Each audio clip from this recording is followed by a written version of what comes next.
Emily Carter had run through airports before, but never like this. Her heels clicked against the polished floor of Denver International as she weaved between rolling suitcases and startled travelers, her phone buzzing uselessly in her hand, with a text from her sister that she didn't have time to read. Gate 47, that's what her ticket said. Gate 47? And the departure board above her head was flashing red letters that made her stomach drop. Final boarding. She'd left her apartment 40 minutes late because her landlord had cornered her in the hallway about a leaking faucet. And then traffic on Pena Boulevard had turned into a parking lot because of construction nobody warned her about. By the time she'd cleared security, her hands were shaking so badly she'd almost dropped her boarding pass twice. This flight mattered.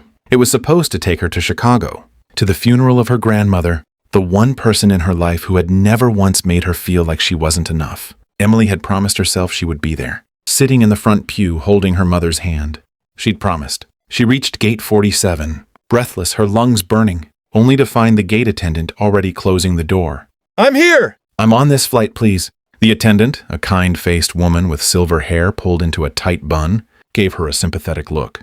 "I'm so sorry, miss. This flight is closed. If you check the board, your flight was actually gate 74, not 47. It boarded 15 minutes ago, too. I'm afraid, but you might still catch it if you run." Emily's stomach twisted. She'd misread it. In her panic, in her exhaustion, in her grief, she had rushed to the wrong gate entirely, and now both flights were gone. She didn't run to gate 74. She didn't have it in her anymore. Instead, she sank down into one of the hard plastic chairs across from gate 47, and for the first time in weeks, she let herself cry. Not the quiet, composed tears she'd been rationing at work, but the kind that came from somewhere deep and ugly and honest.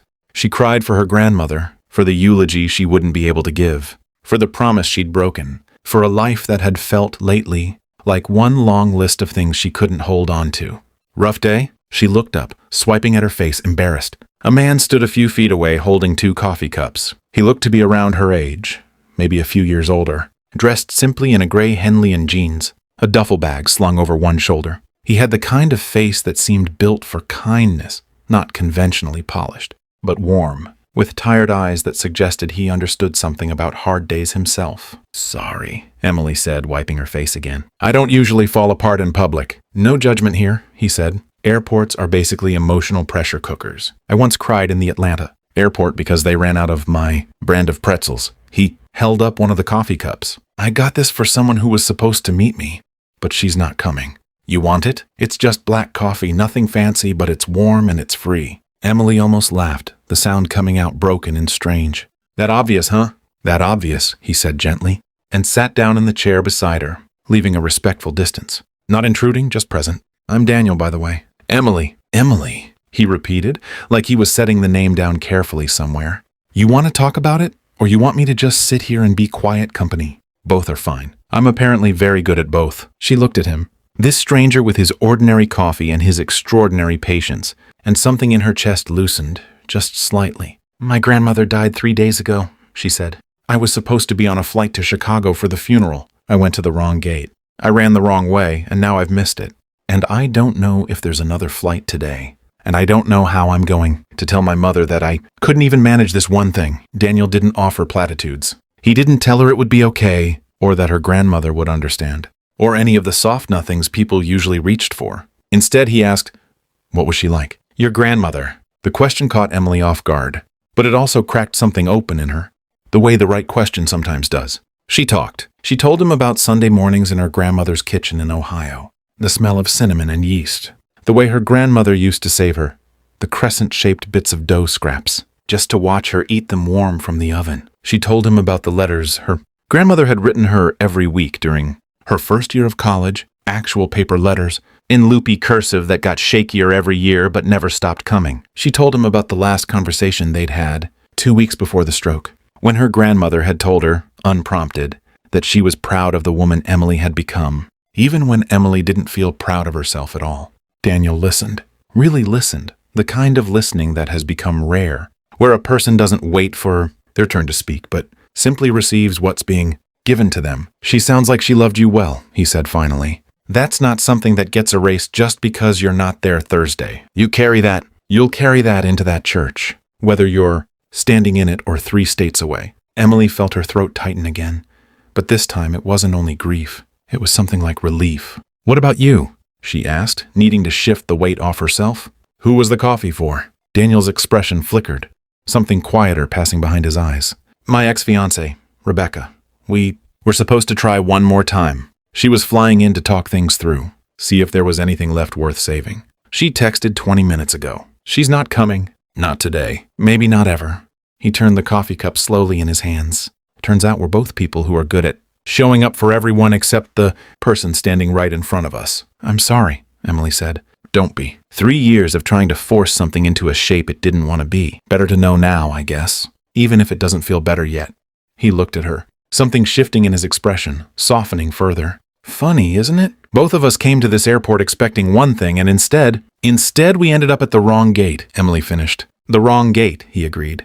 And for the first time he smiled, and it changed his whole face, made the tiredness in his eyes look less like exhaustion and more like a man who had been carrying something heavy and had just, for a moment, set it down. They ended up talking for 2 hours. The gate agent eventually told Emily that there was a later flight to Chicago, connecting through St. Louis, that could get her in by 9 that night. Not in time for the viewing, but in time for the funeral itself the next morning. Daniel, whose own flight had been to Portland for a work conference, he'd already decided he didn't care about anymore, found himself in no hurry to leave. He walked her to her new gate when it was time. He bought her a granola bar because she admitted she hadn't eaten all day. He gave her his number, almost sheepishly, saying, I don't know why, but I'd like to know how the next chapter of your story goes, if that's not too strange.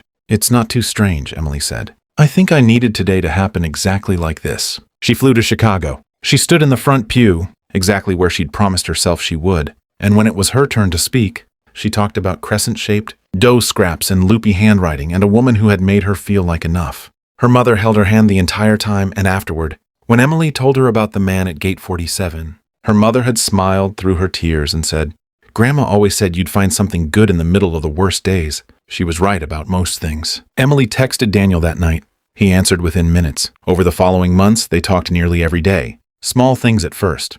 A photo of a sunset, a bad joke, a song that reminded one of the other. Then slowly, the conversations deepened, the way trust does when it isn't rushed. Daniel flew to Ohio for Thanksgiving under the guise of wanting to see the Midwest, and ended up spending most of the visit sitting at Emily's mother's kitchen table, listening to more stories about the grandmother he'd never met but somehow already felt he understood. A year later, almost to the day, Emily stood once again in Denver International Airport. This time, she wasn't running. This time, she was waiting, watching the arrivals board, her heart doing something complicated and warm in her chest. As she scanned the crowd for a familiar gray Henley, Daniel found her first. He didn't say anything clever, didn't have a coffee cup this time. He just pulled her into a hug that felt like the exhale after holding your breath for a very long time. I've been thinking, he said into her hair, that the day my flight got canceled, and I ended up buying a stranger. A coffee at the wrong gate was maybe the best day of my whole life. Even though Rebecca didn't show, especially because Rebecca didn't show. He pulled back to look at her. I used to think the worst day of my life was the day I realized my engagement was falling apart in an airport terminal. Now I think it might have been the best thing that ever happened to me, because it put me in exactly the right seat, at exactly the right gate, at exactly the right time to meet you. Emily laughed, the sound easy now, unguarded. You know I still get the gate numbers mixed up sometimes. Good, Daniel said, taking her hand as they turned to walk out together into the Colorado evening. Because if you hadn't gone to the wrong gate that day, I don't know that either of us would have found the right person. 6 months later, on a crisp October afternoon in the same small Ohio town where Emily's grandmother had once rolled out dough on Sunday mornings, Emily married Daniel in a church with worn wooden pews and afternoon light pouring gold through stained glass windows. She carried a small bouquet with a single crescent-shaped charm, tucked into the ribbon, a quiet nod to a woman who wasn't there but who Emily knew, somehow was smiling anyway. At the reception, her mother stood to give a toast, her voice steady despite the tears in her eyes. My mother used to tell Emily that even in her worst moments, something good was waiting for her, if she just kept her eyes open. She raised her glass toward the newlyweds. Turns out, sometimes the best thing that will ever happen to you is standing at the wrong gate, waiting for the right person to sit down beside you. The room erupted in laughter and applause, and Emily looked at Daniel, at the life they had built out of a missed flight and a mistaken gate number and 2 broken hearts that had somehow found their way to healing in each other. She thought about her grandmother's letters, about promises kept in unexpected ways, about how grief and love had arrived in the same terminal on the same ordinary Tuesday and had never really left her since. Some people spend their whole lives searching for the right door, the right gate, the right moment. Emily had learned, in the hardest way imaginable, that sometimes you don't find what you're looking for by getting everything right. Sometimes you find it by getting profoundly, beautifully lost and discovering that the wrong gate was exactly where you were always meant to be.